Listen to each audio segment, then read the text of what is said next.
하나님이 바벨론의 장래가 어떻게 될 것인가를 예레미야 선지자를 통하여서 지금 하신 말씀입니다. 이러한 참혹한 일이 여러분의 삶과 우리 조국 대한민국에는 일어나지 않기를 간절히 바랍니다. 여러분도 지금 파리 올림픽 여러분 게임 틈틈이 여러분 보고 계시죠? 우리 양궁 단체전에서 여자 팀이 그냥 10연패라는 위협을 달성을 했어요. 그 88 서울 올림픽 때부터 지금까지 계속 우승을 한 거예요. 대단한 것입니다. 또 남자 그 양궁 단체전도 3연패를 했고, 또 남녀 혼합 복식에서도 금메달을 땄고, 또 여자 개인전에서도 또 금메달, 은메달을 또 다 따버렸어. 사람이 욕심은 한이 없어요. 동메달까지 다 따버렸으면. 그런데 동메달은 개최국인 프랑스가 차지해서 그나마 좀 다행이라고 생각합니다. 프랑스 개최국 체면도 좀 살려야죠, 그죠? 외국에서는 뭐라 하냐면 한국의 양궁은 이제 신의 반열에 올랐다, 그럽니다. 그 다음에 이 양궁 종목은 어차피 한국에게 금메달 주기 위해서 한다. 단연코 한국은 세계에서 활을 제일 잘 쏘는 나라입니다. 그런데 이번에 또 쏘는 것도 총도 잘 쐈어요. 그렇죠? 또 사격에서도 또 금메달이 나왔고, 그러면 또 칼질은 못하냐? 펜싱에도 잘했어요. 근데 이제 우리나라가 이렇게 활 잘 쏘고 총 잘 쏘고 칼 잘 쓰는 나라, 금메달 따는 나라 좋지만 그런 것만 좋은 게 아니라 살기 좋은 나라로 우리가 인정을 받는다는 것은 더 좋은 일이 아니겠습니까? 여러분, 세상에서 가장 살기 좋은 나라는 어디인 것 같아요? 모르죠. 근데 금년에 2024년 UN 인간개발 보고서에 보면은 가장 살기 좋은 10개 나라, 이제 그 측정하는 그 기준과 지수가 있습니다. 그러니까 전반적인 삶의 질을 기준으로 볼 때에, 자, 스위스, 노르웨이, 아이슬란드, 호주, 덴마크, 스웨덴, 아일랜드, 독일, 네덜란드, 룩셈부르크, 이렇게 이제 상위 10개국이. 그러니까 여기서 호주를 빼면 다 북유럽에 있는 나라들이죠. 그러면 아시아에서는요, 홍콩, 싱가포르 들어갔어요. 홍콩. 그 다음에 그럼 우리 한국은 도대체 몇이냐? 한국은 몇이냐? 이게 중요하잖아요. 한국은 생각보다 높게 나왔어요. 세계에서 살기 좋은 나라 19위. 19위. 일본은, 우리는 일본하고 이겨야 돼. 일본은 24위예요. 24위. 얼마 전에 이제 국민 소득도 지금 일본하고 아주 우리가 근소한 차이에 지금 이르렀거든요. 금년 하반기쯤 가면은 우리가 일본을 추월할 것이다. 세계은행에서 이런 또 발표도 했었는데, 그러니까 이상해요. 일본은 지금 이제 국운이 점점 이 하향 곡선을 긋고 있고, 우리 한국은 지금 모든 게 다 정점에 이른 것 같아요. 이제 이럴 때 우리가 참 잘해야 되겠죠, 그죠? 인간은 옛날부터 살기 좋은 이상적인 나라를 머리로 상상하면서 막 그리워했죠. 그래서 유토피아, 샹그릴라, 엘도라도 뭐 이런 이상향을 막 지어냈어요. 유토피아는 좋은 땅이란 말인데, 토마스 모어가 쓴 공상소설에서 나온 말이죠. 유토피아라는 말은요, 사실은 이 세상 아무데도 없는 곳이라는 그런 뜻입니다. 또 샹그릴라, 제임스 힐턴이 쓴 소설에서 나오는 지명입니다. 저 티베트 샹그릴라 계곡에서 낙원을 찾았다 뭐 이런데 가보면 낙원 없어요. 또 스페인 사람들은 모든 게 다 금으로 되어 있는 전설적인 황금의 나라 엘도라도가 있다고 또 믿었죠. 이런 모든 이상향들은 우리 인간이 만든 상상의 나라입니다. 그런데 인간은 왜 그런 나라를 우리가 지향할까요? 세상이 점점 황폐해지니까 그런 나라를 꿈꾸면서 갈망하며 살아가는 것입니다. 에덴 동산은 여러분 완벽한 인간이 살기 좋은 그런 조건을 갖춘 곳이었잖아요. 그 다음에 또 하나님 이스라엘 백성들에 주신 가나안은 젖과 꿀이 흐르는 땅이었습니다. 하나님은 하나님 백성들에게 좋고 기름지고 평온한 땅을 주시기를 원하시죠. 그런데 우리가 사는 세상이 날마다 이렇게 황폐해지고 더러워지는 것은 우리 사람의 마음이 점점 더러워지기 때문이죠. 인간의 죄를 지음으로 하나님이 지으신 모든 피조물이 탄식한다고 성경은 말합니다. 인간의 죄를 지어 마음이 황폐해짐으로 세상을 황폐하게 만들었습니다. 왜 이렇게 더워요, 여러분? 이렇게 자연 환경을 망치면 이제 앞으로 이 끔찍한 이상기후가 온다고 벌써부터 여러분 경고했어요. 그래서 우리가 여러 가지 이제 대책을 세우고 우리가 이 환경을 보존하자 그랬는데 인간들의 탐욕은 결코 그런 경고를 듣지 아니했습니다. 큰 나무를 다 베어가지고 거기서 또 다른 작물 수익을 얻겠다고 그래가지고 살림을 황폐하고. 우리 인간이 죄를 지어가지고 마음이 황폐해지니까 이 세상을 황폐하게 만들었는데 이 거친 땅과 황무지는요 이제는 생산되지 못하고 쓸모없는 땅, 그런 땅이죠. 이런 땅들은 이제 저주받아서 못쓰게 변해버린 그런 땅입니다. 예레미야 50장 오늘 이 말씀은요 바벨론의 멸망과 이스라엘의 회복을 예언한 말씀입니다.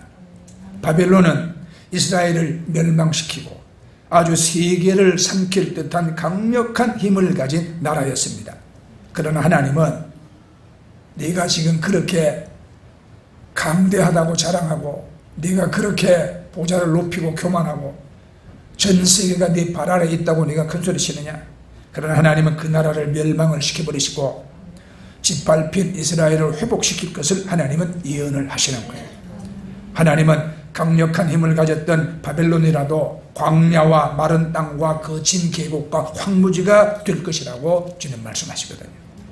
자, 여러분, 하나님을 알지 못하는 사람들의 땅이 어떻게 변하게 될까? 첫째는 거친 계곡이 될 것이라 그랬어요. 예레미야 50장 12절에 보면 그러므로 너희의 어머니가 큰 수치를 당하리라. 너희를 낳은 자가 치욕을 당하리라. 보라 그가 나라들 가운데 마지막 광야와 마른 땅과 거친 계곡이 될 것이다. 이 말씀에는 바벨론을 의인화하여서 어머니라고 합니다. 낳은 자로 표현합니다. 이스라엘을 멸망시키고 성전을 파괴하고 성전에서 하나님께 제사하던 거룩한 그릇들을 술잔으로 사용했던 무엄하고 강력했던 바벨론이 비참하게 쓸모없이 변하게 될 것이라는 말씀이에요.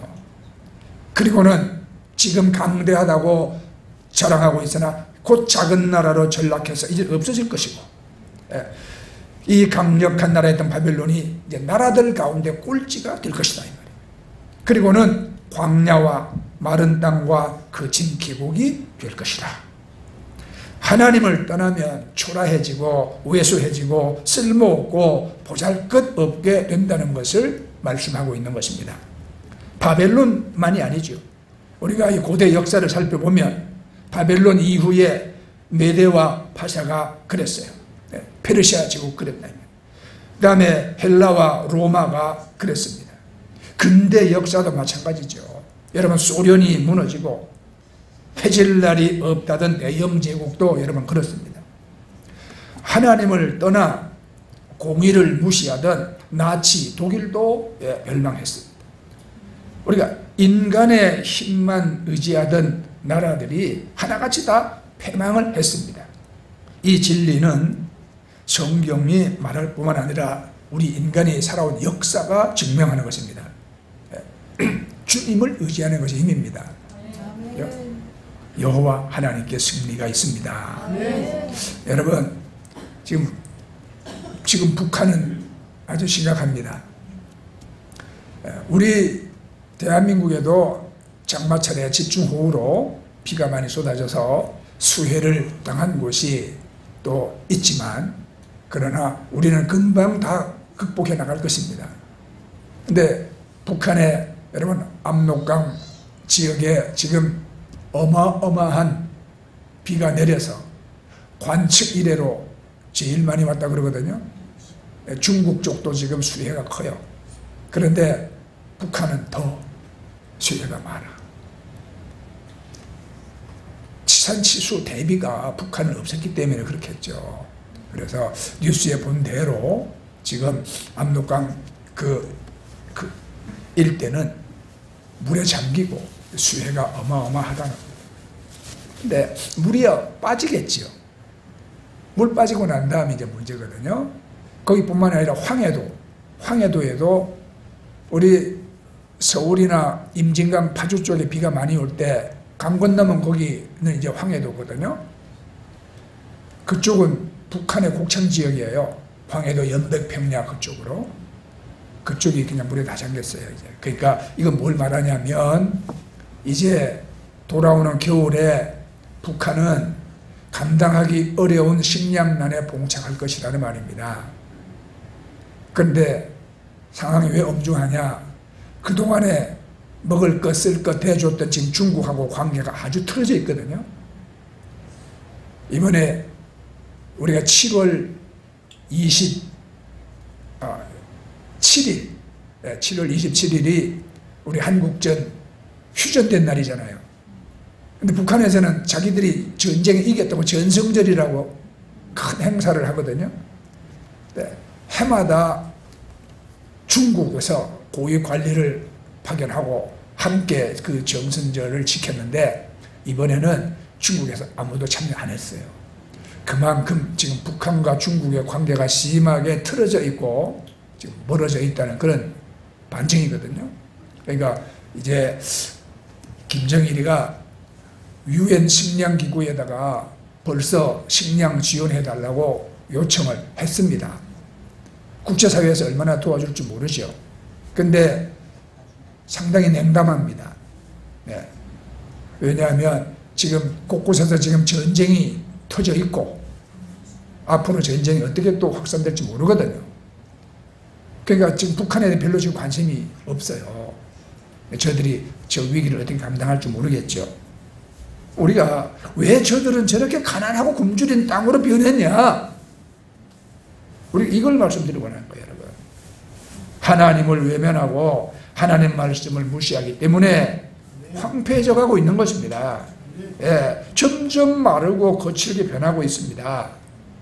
이 모든 환경의 변화가 하나님을 거부하고 자기들의 사상과 신념으로 이 땅 위에 얼토당초 아니한 유토피아를 건설하겠다고 하는 그 불신앙과 교만 때문에 일어난 일이죠. 그래서 예레미야 12장 13절에 있는 말씀 보면 무리가 밀을 심어도 가시를 거두며 수고하여도 소득이 없은즉 그 소산으로 말미암아 스스로 수치를 당하리니 이는 여호와의 분노로 말미암음이니라. 그렇게 말씀합니다. 하나님의 분노 때문에 소득이 없고 수치를 당할 것이라고 말씀합니다. 하나님께서 화나셨다 이 말이에요. 왜 하나님께 화가 나셨느냐? 인간의 불순종과 그 범죄와 교만 때문인 것입니다.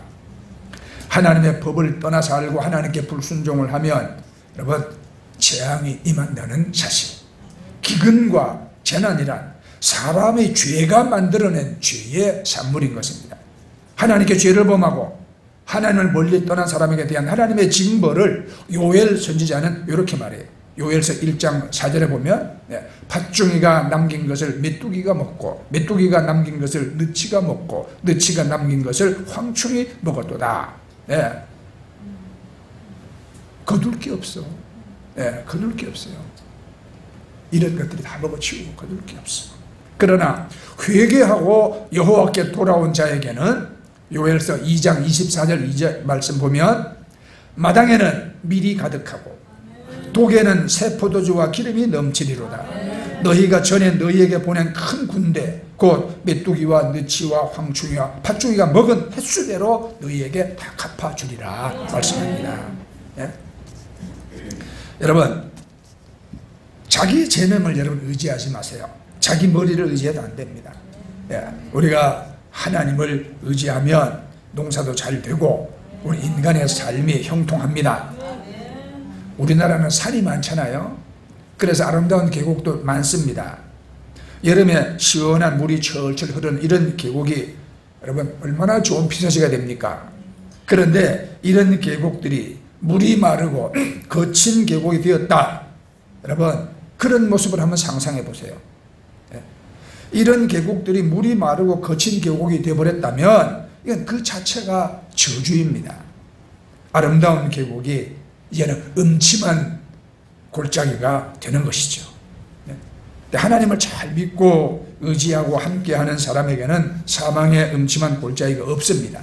예레미야 31장 9절 말씀 보면 그들이 울며 돌아오리니 나의 인도함을 받고 간구할 때에 내가 그들을 넘어지지 아니하고 물 있는 계곡에 곧은 길로 가게 하리라 말씀합니다. 하나님을 멸시하고 교만한 사람에게는 광야, 마른 땅, 거친 계곡이 되게 하시지만 하나님의 인도함을 받는 사람에게는 물이 있는 계곡이 되게 하시다고.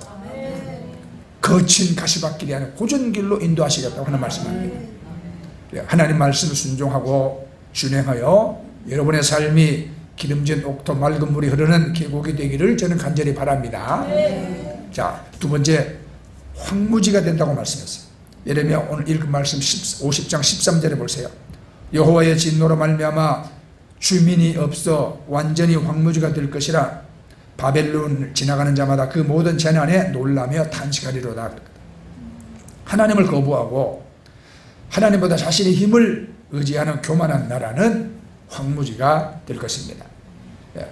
완전한 황무지가 될 것이라는 말씀은 오늘 이 예레미야 50장의 주제거든요. 황무지가 될 것이라는 예언은 이스라엘의 약탈에 대한 여호와 하나님의 진노와 보복을 암시하는 말인 것입니다.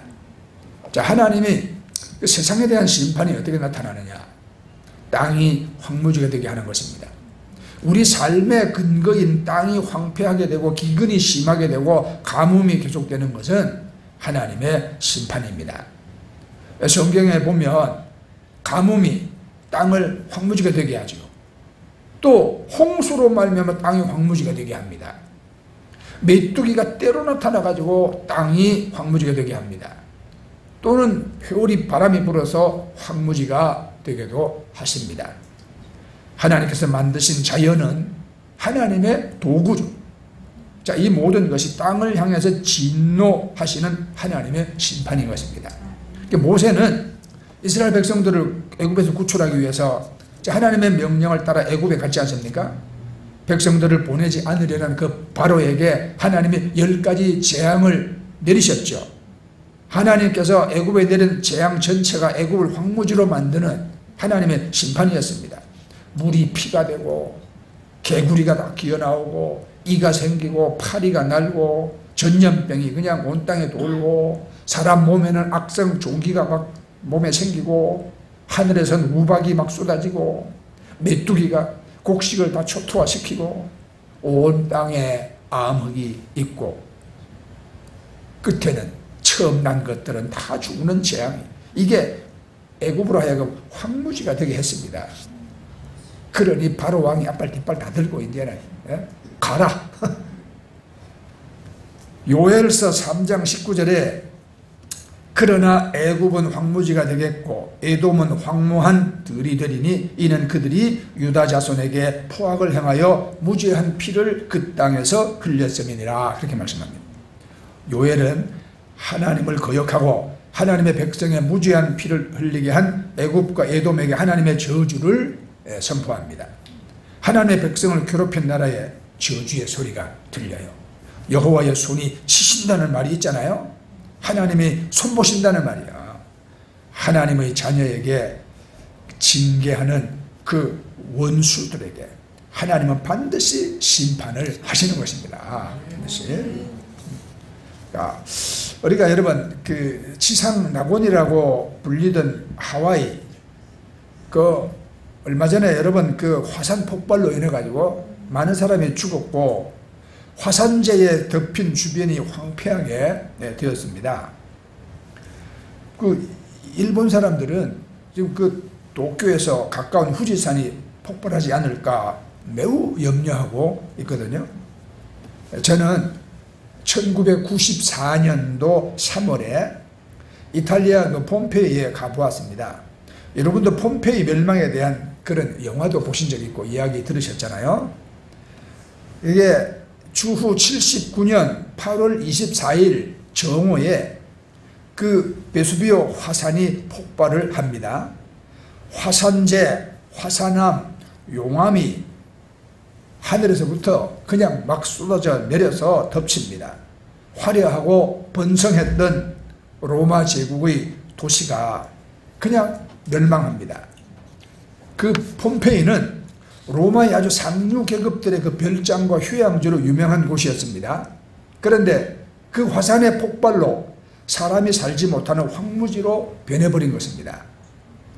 지금은 당시에 그 화산 폭발로 인한 그 멸망의 흔적을 보러 관광객들이 모이는 이제 그런 관광 도시가 되었죠. 그 화산재 속에 파묻혀 있던 것들을 사람들이 이제 발굴을 하기 시작하면서 옛날 도시 모습이 드러나고 그들이 다니던 거리도 다 드러나고 집도 그대로 발굴하고 그러니까 집 안에 그려졌던 그냥 그림들, 생활 도구들, 거기에 쪼그리고 앉아서 죽은 사람들 그대로 다 발굴이 됐어요. 보면 그때 그들이 얼마나 부유하게 화려하게 살았는지 가보면 알 수 있습니다.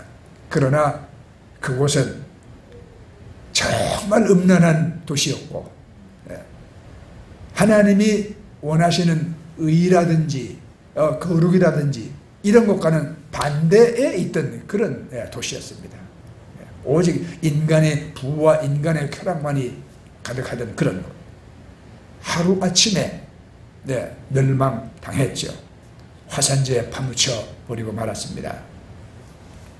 로마 제국에서 가장 잘 사는 부유한 도시였지만 하루 만에 화산재에 묻혔다. 1965년도에 우리 최명신 장군이 주월 한국군 사령관으로 이제 월남에 가는 길입니다. 그때 월남 이제 파병을 하기 위해서. 그런데 이 최명신 장군이 월남 가는 길에 마닐라, 필리핀 마닐라에 잠깐 들렀거든요. 그때는 우리나라가 얼마나 못 살았던지 마닐라 그 시내를 보면서 우리도 이만큼만 잘 살았으면 좋겠다. 최명신 장군이 그렇게 말했대요. 그런데 지금 우리나라는 그만큼이 아니라 그들보다 여러분 10배, 20배 잘 살고 있지 않습니까? 이제 9월 달부터 우리 서울에서 이제 필리핀 가사 도우미 일시키는 그 시범 사업이 이제 시작이 된다 그래요. 이거 시범 사업이에요. 우선 100명 뽑아요. 한국의 가사 도우미로 오는 사람 100명을 뽑아서 서울 지역에 신청한 가정에만 이제 공급을 하는데 월급이 206만 원이랍니다.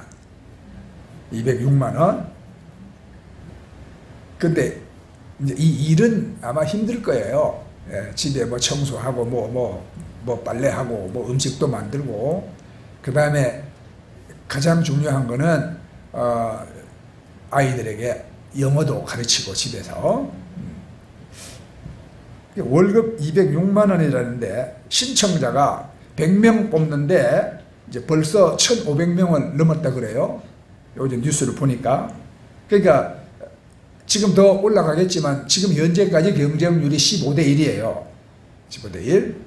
그러니까 천영신 장군이 65년대에 필리핀 마닐라에서 우리도 요만큼만 좀 살았으면 좋겠다고 부러워했는데 이제는 그곳 사람들이 한국에 가사 도우미로 돈 벌러 온다. 그러니까 우리가 지금 그렇게 우리는 풍족함을 누리고 살고 있습니다. 그런데 우리가 하나님을 떠나고 말씀을 순종하지 아니하면 하루아침에 황무지로 변할 수도 있다는 사실을 우리가 알아야 됩니다. 네? 20세기 중반에 인류 국가였지만 지금 추락한 나라들 많이 있습니다. 우리나라에서 볼 때에 남미의 ABC 나라, 아르헨티나, 브라질, 칠레는 문자 그대로 드림이었어요. 우리가 그렇게 부러워했던 그 나라들이 지금은 황무지는 아니지만 우리보다 다 못 사는 나라가 됐습니다. 우리나라 국가 총생산 GDP가 세계 200개국 가운데 12위, 13위 이러고 있으니까요. 근데 여러분, 우리가 얼마나 잘 살고 있습니까? 감사해야 합니다. 그렇죠? 그러니까 우리 국가가 여러분 잘 살고 그래도 재정적인 능력이 있으니까 빈곤한 사람들에게 여러 가지 복지 혜택이 여러분 주어지는 것이죠. 과거에 여러분 우리가 참 빈곤에 그러지대로 살고 있을 때 여러분 복지라는 말 들어봤습니까? 그런 개념도 우리는 몰랐습니다. 그렇잖아요. 자, 결론은 세계가 다 하나님의 손에 있습니다. 하나님 손에서 벗어나고 인간의 머리와 기술에만 의존하면 황무지가 되는 것은 시간 문제입니다. 그래서 하나님이 지배하시는 나라를 이사야 62장 4절에는 다시는 너를 버림받은 자라 부르지 아니하며 다시는 내 땅을 황무지라 부르지 아니하고 오직 너를 헵시바라 하며 내 땅을 뷰라라고 하리니 이는 여호와께서 너를 기뻐하실 것이며 내 땅이 결혼한 것처럼 될 것입니다. 이 말씀은요, 황무지가 회복돼 가지고 하나님의 기쁨인 헵시바가 되고 하나님과 결혼한 상태인 뷰라가 되는 것, 이거 다 여러분 전적으로 하나님의 은혜인 것입니다. 그래서 그 프레드 미첼이라는 우리 그 선교 유명한 지도자가 있어요. 이분이 이렇게 말했어요.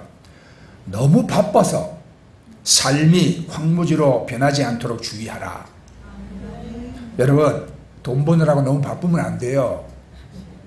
그러면 우리 영혼이 황무지가 되고 우리 삶이 황무지가 돼요.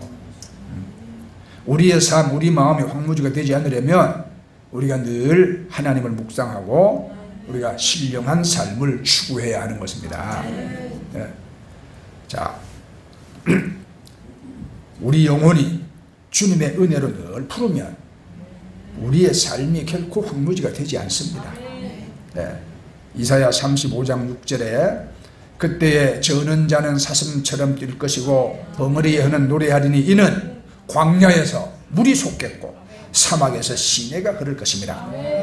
하나님이 용서하시고 하나님께서 우리를 회복시키는 날에는 광야에서 물이 솟고 황무지에 장미꽃이 피게 여러분 될 것입니다. 네. 자, 예수님은 말씀했어요. 요한복음 7장 38절에 나를 믿는 자는 성경의 이름과 같이 그 배에서 생수의 강이 흘러나오리니, 이러니까 예수 믿는 사람은 결코 황무지가 되지 않습니다. 네. 영혼이 우리가 잘 되면 범사가 잘 됩니다. 내 영혼이 생수의 강이 흘러넘치는 은혜 성령에 충만하면 내 삶도 황무지가 될 리가 없습니다. 하나님이 여러분 은혜와 복이 강물처럼 흐르고 우리의 삶이 적과 흐르는 그런 복 터전이 될 것입니다.